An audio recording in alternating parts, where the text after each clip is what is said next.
Imagine, boa noite a todos vocês.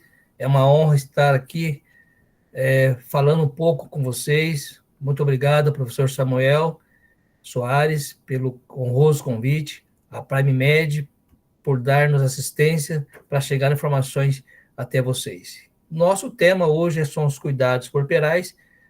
Eu sou médico ginecologista, eu coordeno a maternidade de Santa Marcelina de Itaquaquecetuba há 24 anos, e coordeno a maternidade em Paulista há 2 anos, e trabalho como assessoria técnica da supervisão de Guaianazes e dou aula na Faculdade de Medicina de Santa Marcelina. Portanto, a maternidade é algo importantíssimo por se tratar de um binômio, e quando nós falarmos em cuidados porperais, com certeza nós não podemos esquecer que o porpério ela começa já com a dectação placentária e ela vai durar aproximadamente 6 semanas.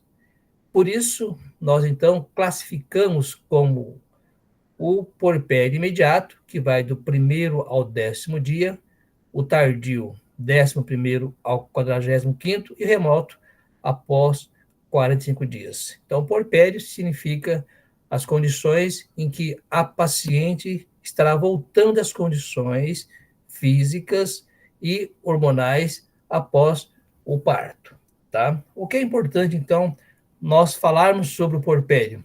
Por quê? O objetivo principal é avaliar o estado de saúde da mulher e do recém-nascido. Orientar e apoiar a família para a amamentação. Isso é muito importante, porque nós falaremos posteriormente sobre algo impactante, que é a depressão pós-parto.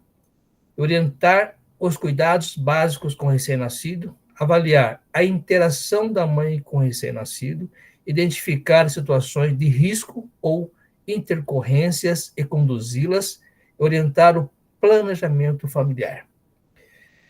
Quando se nós depararmos com uma puérpera, 4 fatores são impactantes para conduzi-la de uma forma adequada. Principalmente quando nós observarmos que o maior contexto na mortalidade materna, sem dúvida nenhuma, são as hemorragias, as doenças hiperintensivas e as doenças infecciosas e o tromboembolismo. Portanto, o que se tem que observar no porpério? Principalmente as hemorragias, que poderão ser leves, severas, podendo até levar uma paciente a uma perda do útero, uma esterectomia porperal. Tá? Também, quando se vai avaliarmos uma paciente uma puérpera, é necessário ver se o lóquio é fisiológico, se tem algum tipo de secreções que possa, então, dar indício de uma endometrite. Tá? Se a paciente tem um período febril persistente e se tem dores abdominais que são referentes a principalmente as doenças infecciosas decorrentes das infecções do porpério. Bom, lembrar que do 1º ao 4º dia a loquiação ela é sanguinolenta, vermelha, chamado lóquios rubros, que dura até o 4º dia. A partir do 5º ao 10º dia, essa loquiação será serosanguinolenta, acastanhada, os lóquios serosos, e a partir do 11º dia é o lóquio alba, ou seja, uma loquiação amarela, branca e incolor. Então, a importância da loquiação é as características que elas possam, então, apresentar no porpério, principalmente em tratando de odor. Tratando-se odor, tem que se pensar uma infecção porperal, as endometrite. Lembrar para vocês que a altura uterina é algo importante também. Lembrando que ela é uma evolução 1 centímetro por dia, portanto, no 10º dia ela já está no tamanho habitual.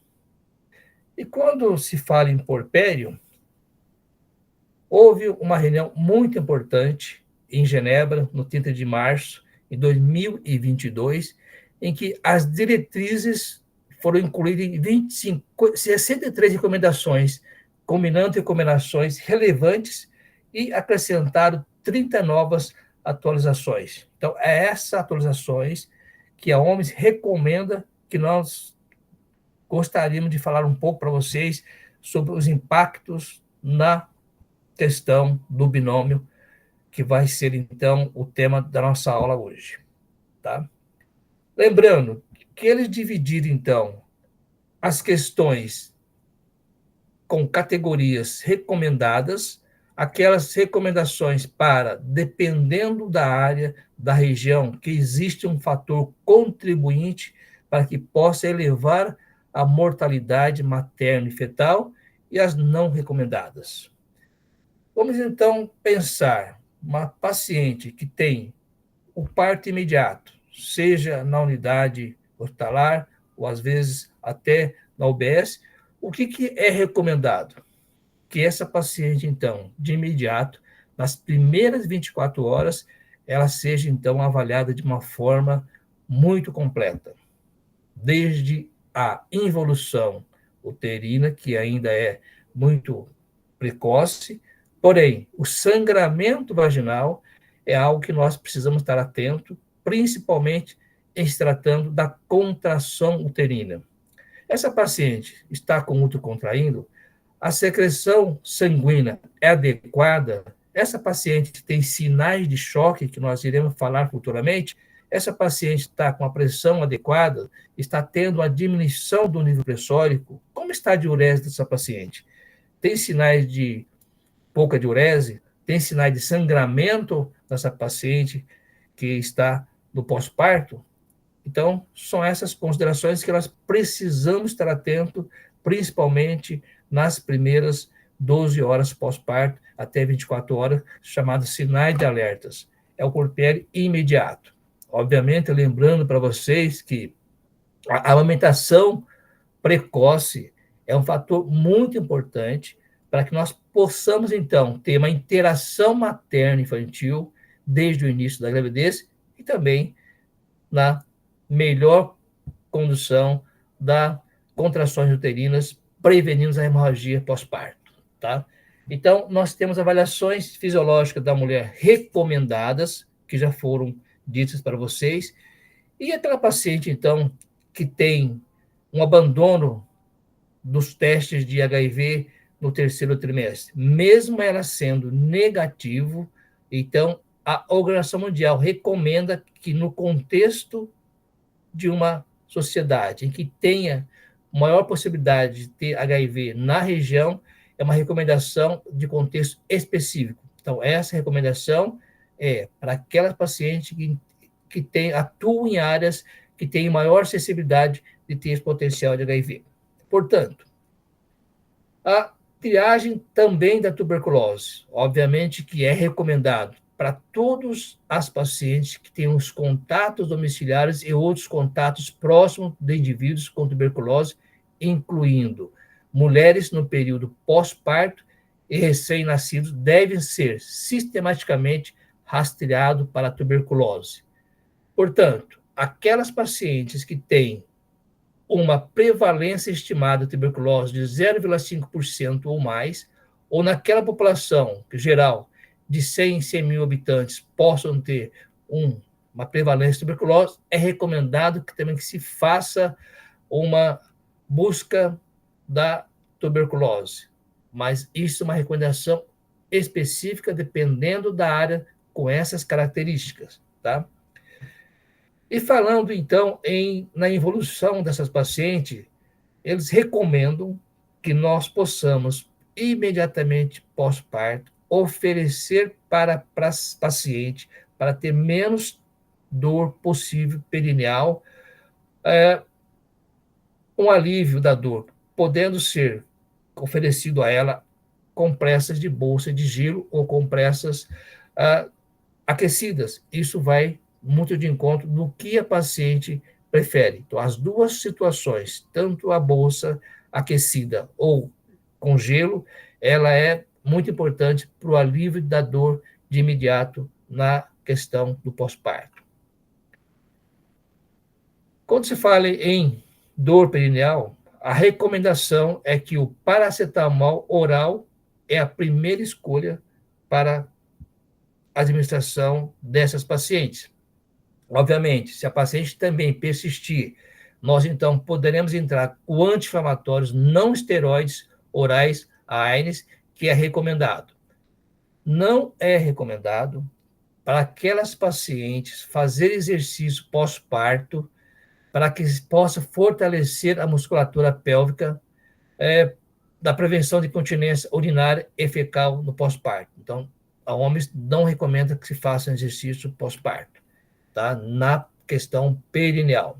Em questão à mama, a intervenção não farmacológica para tratar engurgitamento mamário pós-parto. Então, nós precisamos ter que estimular as mamadas, estimular a pega adequada das mamadas para que possa evitar fissuras e futuramente as mastites no porpério.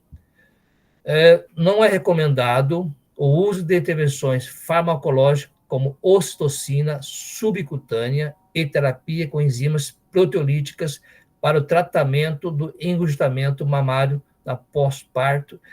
E também lembrar para vocês que a pega mamária é de extrema importância no sucesso da condução da amamentação do recém-nascido, que vai fazer toda a diferença posteriormente na evolução da própria imunidade, tá?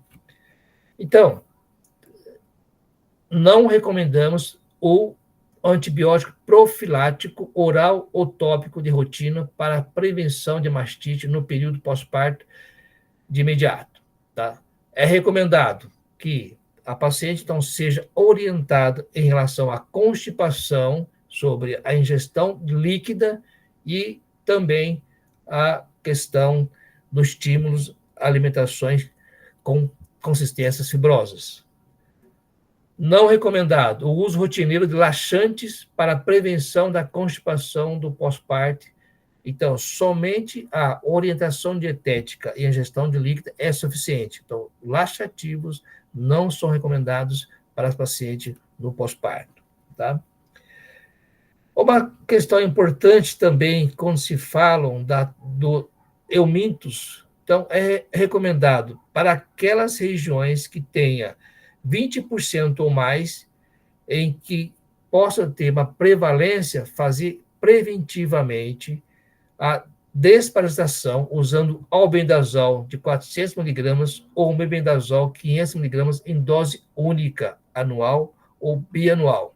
Então, uma recomendação específica, dependendo da área que tenha polivalência para eumintos. Assim também como para esquistossomose, quando se tem uma prevalência grande em determinada região em que possa ter acima de 10%, eles recomendam também que se possa fazer preventivamente o tratamento com praziquantel, que é em dose única, que pode ser feito em mulheres, meninas após o primeiro trimestre e meninas adolescentes não grávidas e mulheres em idade reprodutivas, incluindo pós-parto e lactação, tá? A profilaxia de pré-exposição oral para a prevenção do HIV também é de contexto específico, dependendo da região que tem maior sensibilidade para a contaminação com HIV, tá? Olha só que dado importantíssimo que nós precisamos estar atento em relação ao puerpério. Cerca de 10% das mulheres grávidas e 13% das puérperas apresentam um transtorno mental e a depressão pós-parto pode atingir de 10 a 20% das puérperas, segundo a OMS. Então, existe muito que se falar sobre a questão da depressão, que pode ser nos primeiros dias iniciais, e ela pode partir de uma tristeza, de uma questão de insônia, fadiga. Se ela perdurar por mais de semanas, aí então é considerado uma depressão pós-parto, e essa depressão poderá ser até um ano e meio.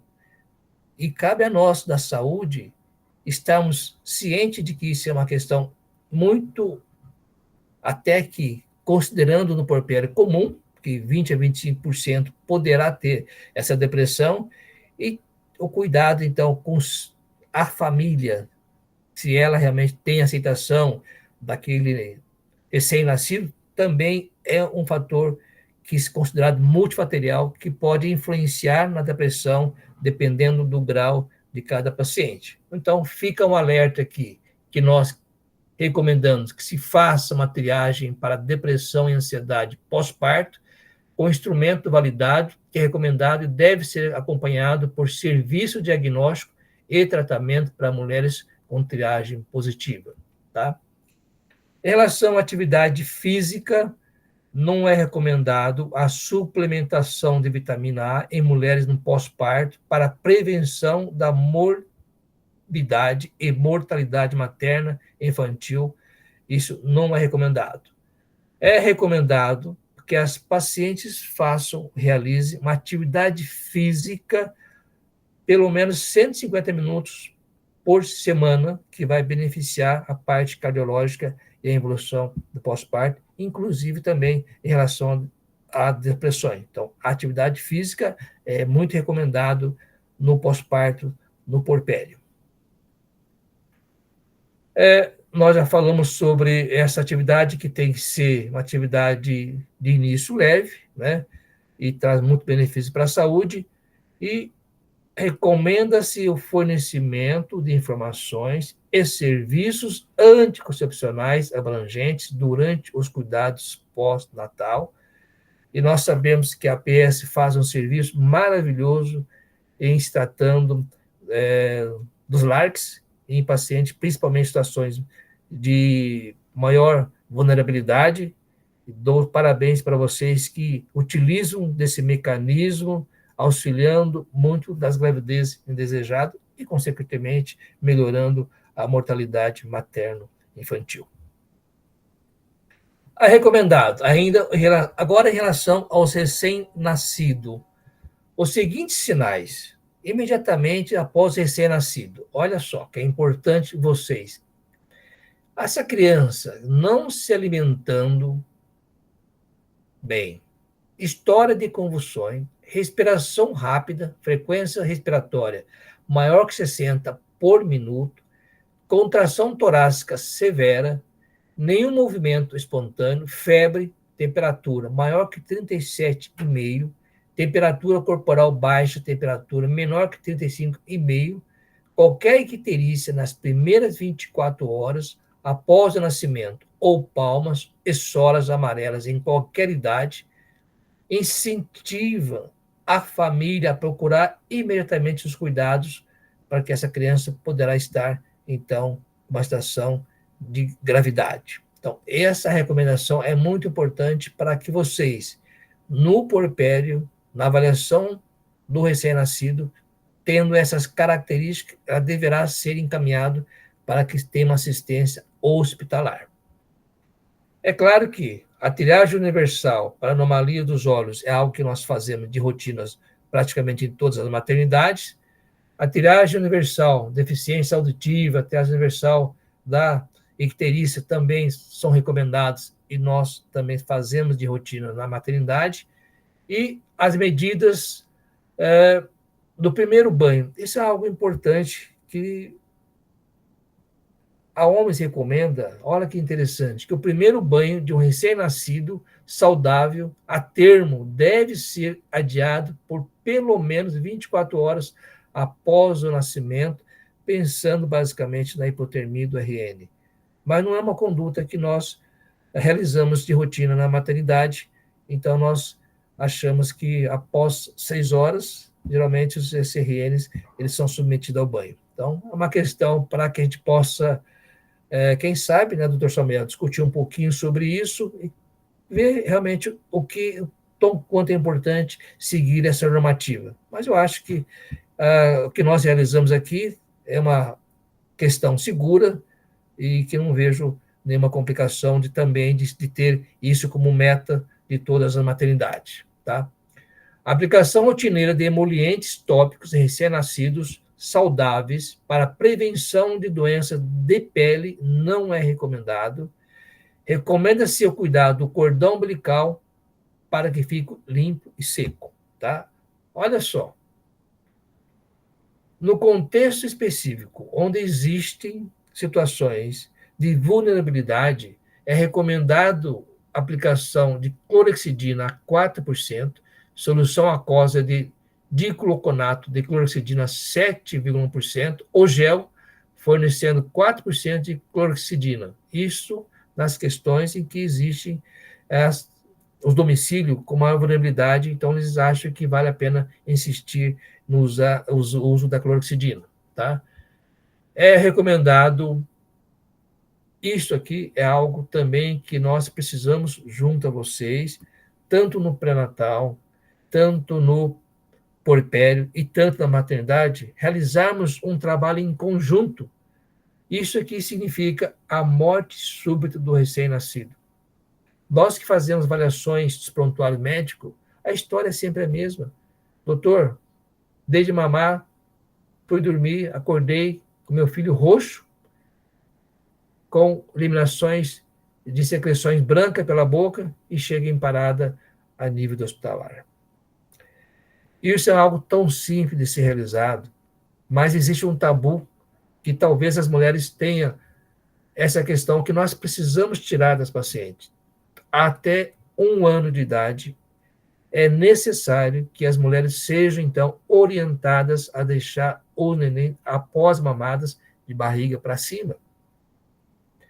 Isso vai fazer toda a diferença que nós pudermos salvar 1 RN por ano com essa nossa ação, nós estaremos salvando uma família inteira. Obviamente, não é só as mamadas, mas também orientá-las sobre o excesso de aquecimento, né? O excesso de brinquedo, de pelúcia, o excesso de cobertores, né? Sempre orientar de preferência usar um lençol que tem um elástico para sentir-se seguro, para que a criança, com o tempo, não haja um sufocamento. Então, a síndrome da morte súbita do lactente é algo que nós temos a responsabilidade, tanto no pré-natal, tanto no hospital e tanto no puerpério, exaustivamente orientar as mães da posição pós-mamada de barriga para cima. Tá? A imunização também é recomendada segundo a OMS, que nós já realizamos em todas as maternidades. A suplementação neonatal de vitamina A de rotina não é recomendado para reduzir a mortalidade neonatal e infantil. Tá ok?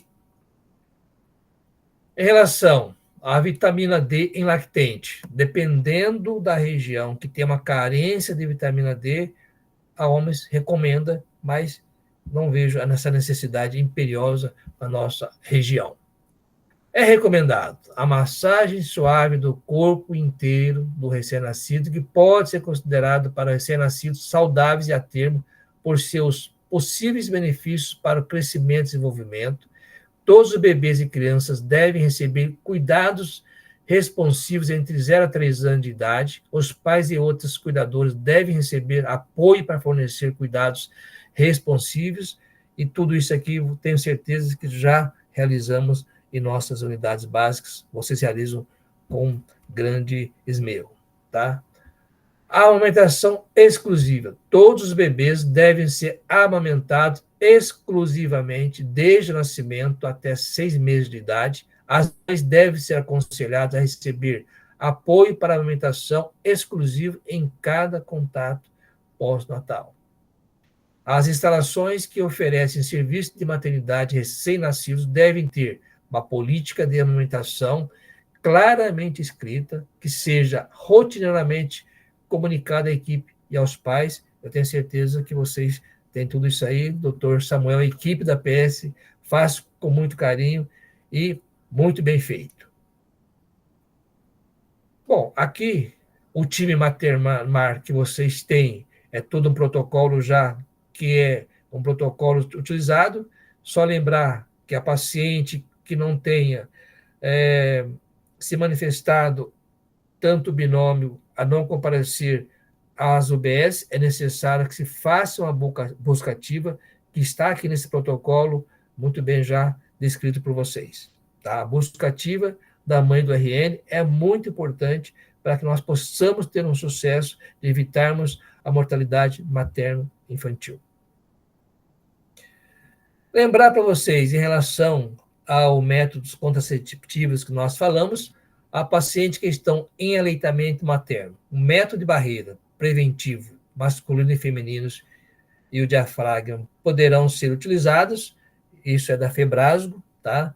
Dispositivo intrauterinos, os DIUs, todos os tipos, hormonais e não hormonais, também poderão ser utilizados, pílulas de progesterona de uso contínuo, injeções de progesterona trimestral, ou implantes subdérmicos de etinoestrogesteral, que vocês utilizam muito bem já implantados pela APS. Bom, vamos tecer, então, algumas situações importantes que nós precisamos ter em relação ao cuidado puerperal. O que é importante que nós possamos ter é a hemorragia pós-parto. É considerada hemorragia pós-parto, é definida como a perdas cumulativa de 1.000 ml ou mais de sangue, ou qualquer perda acompanhada de sinais ou sintomas de hipovolemia dentro de 24 horas após o nascimento, e independentemente da via de parto.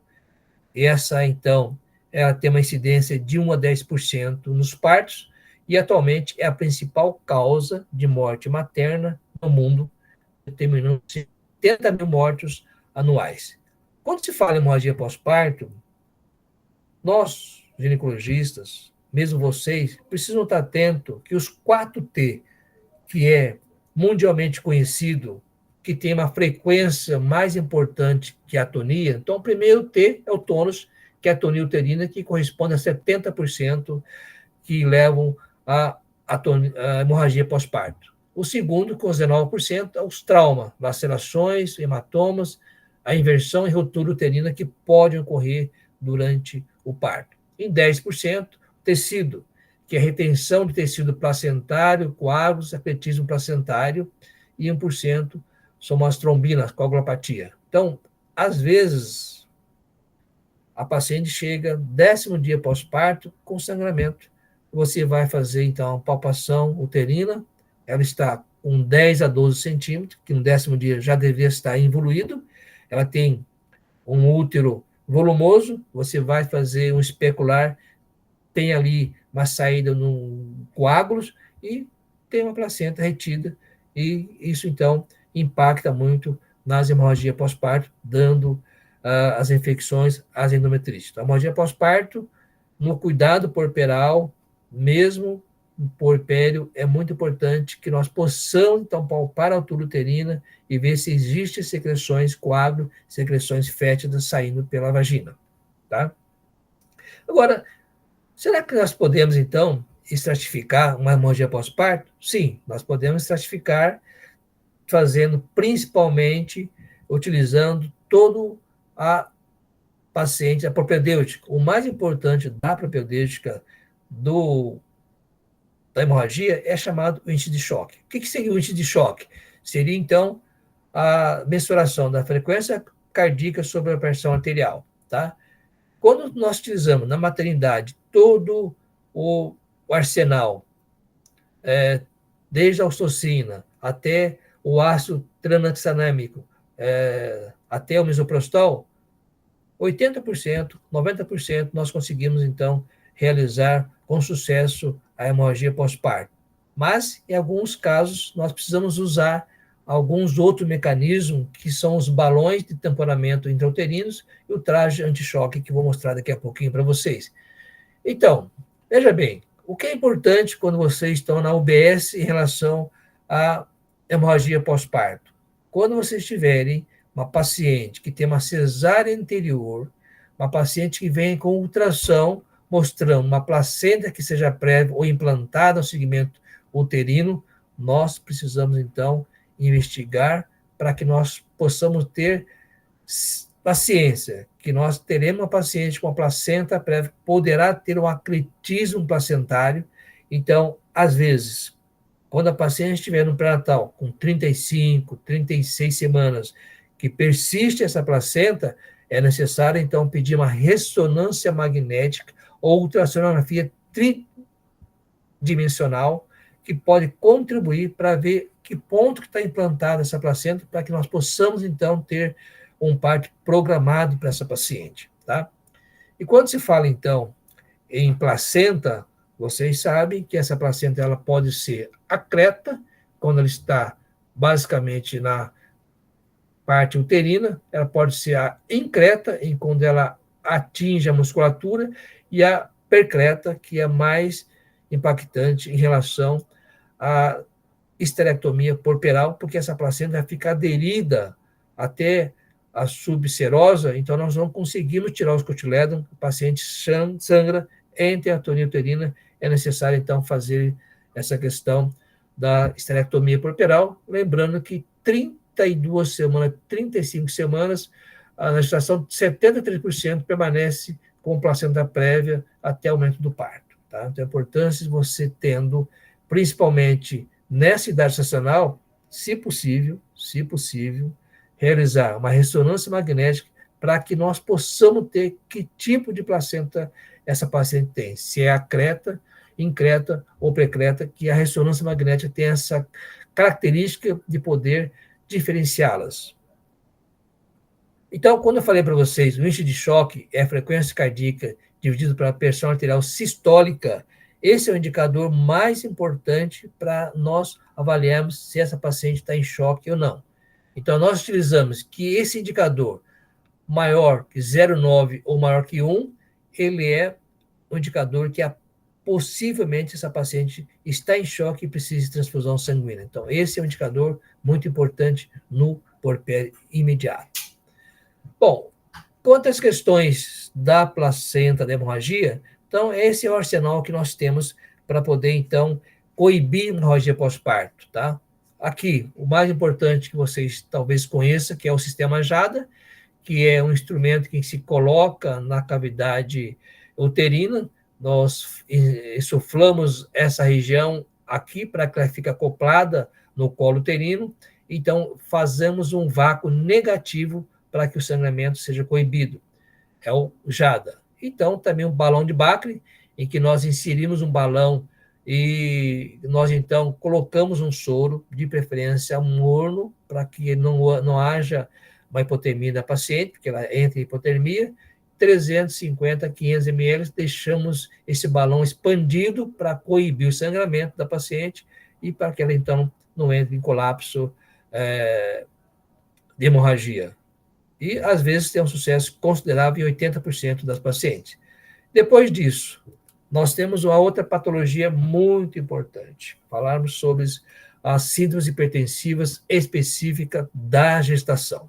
Tá? Lembrando, os senhores, que hoje em dia nós seguimos nas maternidades protocolo assistencial da pré-eclâmpsia, que é um protocolo de 2025, isso aqui é uma revisão que existiu da Sociedade de Ginecologia e Obstetrícia, e é embasado por cardiologistas e por médicos da área da saúde, da ginecologia e obstetrícia. Então, vocês, só para recordar, hipertensão arterial crônica, presença de hipertensão arterial prévia à gestação, referida pela gestante ou identificado antes de 20 semanas de gestação. Nessa situação, Dr. Samuel, ele é bem criterioso nas aulas para vocês, que é muito importante como se deve medir a pressão da paciente. Sentada, com o braço ao nível do coração, e que você possa, então, também fazer essa mensuração com a paciente com os 2 pés bem plantados, que seja tranquilo, para que possa ser definido como uma paciente hipertensa, e nós consideramos, então, uma paciente com hipertensão gestacional, só aquela paciente que tenha uma hipertensão arterial elevada, e podendo ou não ter proteinúria nessa paciente e que seja relacionado com a lesão de órgãos-alvos, tá? Então, são aquelas pacientes com gestações acima de 20 semanas. E a pré-eclâmpsia sobrepostas à hipertensão arterial crônica. Esse diagnóstico deve ser estabelecido em algumas situações específicas, quando após 20 semanas de gestação ocorre aumento da concentração da proteinúria detectada na primeira metade da gestação superior a 3 vezes o valor inicial ou seu aparecimento. Quando não detectada na primeira metade da gestação, na ocorrência de disfunção de órgãos-alvos. Tá? Então, hoje em dia, se divide em hipertensão arterial crônica, hipertensão gestacional, como já falamos, hipertensão arterial ou quando ocorre na segunda metade da gestação, em gestantes previamente normotensas, porém na ausência de proteinúria ou manifestações de outros sinais e sintomas relacionados à lesão de órgãos-alvos, tá? Lembrando para vocês que o diagnóstico clássico de pré-eclâmpsia de uma paciente hipertensa, ela terá que ter uma pressão arterial sistólica maior ou igual a 140 ou pressão arterial diastólica maior ou igual a 90 milímetros de mercúrio, aferida em 2 ocasiões, com intervalo de maior ou igual a 4 horas após 20 semanas de gestação. Então, a paciente ela é caracterizada como hipertensão arterial quando tiver uma pressão sistólica maior ou igual a 140 ou uma pressão diastólica maior ou igual a 90 milímetros. Quando nós falamos em disfunção de órgão-alvos, nós estamos falando, então, no comprometimento das plaquetas, que menor ou igual a 150 mil, TGO-TGP maior que 140, elevação da creatinina sérica maior ou igual a 1, comprometimento neurológico, paciente com rebaixamento de nível de consciência, cefaleia, escotoma intenso, edema pulmonar, com dispneia, sibilos, comprometimento de disfunção placentária, crescimento fetal, alterações do Doppler, da artéria umbilical ou óbito fetal. Tá? Então, esses aqui são órgãos-alvos considerados como agravantes da hipertensão arterial. Lembrando para vocês que hoje em dia nós classificamos essas pacientes de alto risco ou de alto risco moderado. O que seria de alto risco? Quando tiver um fator de risco. Por exemplo, história de pré-eclâmpsia, gestação multípara, obesidade IMC maior ou igual a 30, hipertensão arterial crônica, diabetes tipo 1 ou 2, doença renal crônica, doenças autoimunes, lúpus e a síndrome de anticorpos antifosfolipídios, gestação decorrente de reprodução assistidas, a FIV. Então, se a paciente tiver uma desses fatores, ela é considerada de alto risco. Portanto, ela é de alto risco moderado se tiver 2 ou mais fatores de risco associados. Nulipalidade, história familiar de pré-eclâmpsia, mãe ou irmão, idade maior ou igual a 35 anos, intervalo maior que 10 anos desde a última gestação, condições socioeconômicas desfavoráveis. Entrou agora um item muito importante que nós também devemos estar atentos, que é a raça, cor preta ou parda, ela pode ser considerada como um dos fatores moderados para hipertensão de alto risco, tá? Além disso, as condições socioeconômicas, gravidez prévia com desfechos adversos relacionados à disfunção placentária, descolamento prematuro de placenta, restrição de crescimento, trabalho de parto prematuro e o óbito fetal.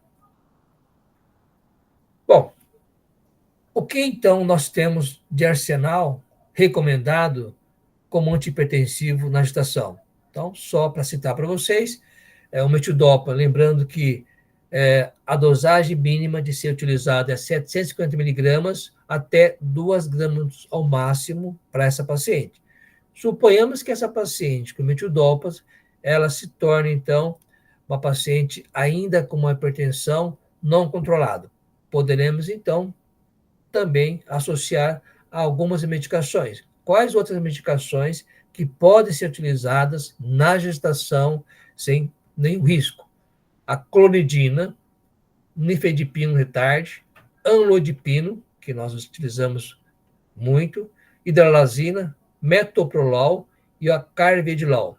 Então, são os beta-bloqueadores que também poderão ser utilizados na gestação. Lembrando aos senhores que nós poderemos, então, mediante aquelas pacientes de alto risco, tanto grave como moderado, fazer os métodos complementares, como orientar a paciente no hábito de vida, a dieta, a atividade física, lembrando que a dieta hoje em dia hipossódica não influencia na hipertensão arterial, mas podemos, então, nessas pacientes, utilizar o AS 100 miligramas à noite, do 12º a 36ª semanas, a suplementação de nutrientes, como vocês já fazem nas UBS, que é 1.250 miligramas do comprimido, que é o carbonato de cálcio, que se inicia de 16ª até a 36ª semana. Os trabalhos mostram também que o carbonato de cálcio, dependendo se é uma hipertensa grave, poderá ser utilizado até o parto. Mas o protocolo nosso é de 16ª até a 36ª semana, lembrando que o íon de cálcio, enquanto ferramentas úteis de coagulação, são muito importantes na conversão de protombina em trombina e, posteriormente, o fibrogênio em fibrina, a qual formará a malha fibrosa conhecida por coágulos. Então, a importância do carbonato de cálcio está nessa região aqui. O segmento laboratorial, TJ, TGP, ácido úrico, creatinina. Lembrando, quando vocês tiverem uma paciente com uma hipertensão acima de 110 a mínima, deverão utilizar, então, esse protocolo já estabelecido, que é a utilização do sulfato de magnésio, que poderá ser utilizado que os USPA ou Pritchard, que são 4 gramas ou em bolo endovenoso ou intramuscular. Tá? É um protocolo muito importante para que nós possamos, então, evitar as convulsões para até chegar à maternidade. Eu tenho uma boa experiência em usar a hidralazina nas pacientes hipertensas. É claro que a hidralazina você não vai evitar a convulsão, mas se você diminuir a pressão da paciente, ela terá menos chance de ter um efeito desfavorável. Tá? Agentes recomendados para o tratamento da crise hipertensiva em gestante. Então, chegou uma paciente com crise hipertensiva, quais medicamentos que nós estamos autorizados a colocar para os pacientes? Primeiro, nifedipino, 10 mg via oral, você pode dar no máximo 30 mg. A hidralazina, 5 mg, você pode dar no máximo 30 mg.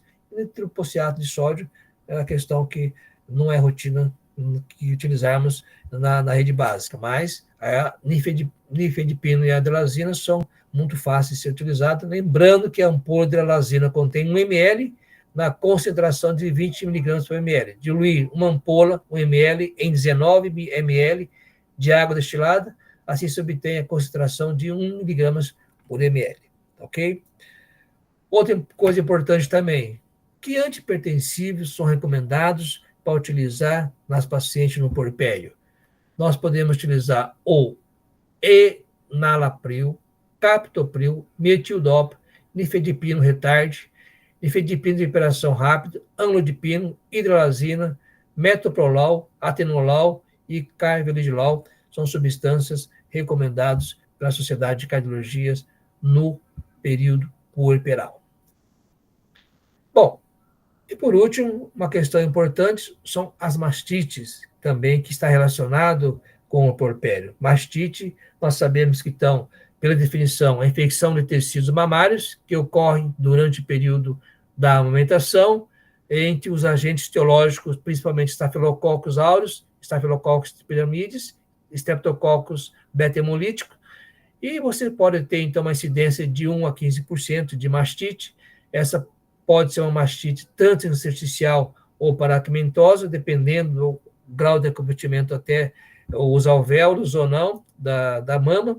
Os fatores predisponentes para mastite, amenorrex e o trabalho de parto prolongado, manipulação vaginal excessivas pelos lóquios, monitorização interna, a cerclagem. E em relação à mastite, é aquela paciente que refere uma dor mamária, podendo então ter um ponto de gatilho de dor, podendo ter pontos de hiperemia e até então acúmulo de secreções purulentas. Tá?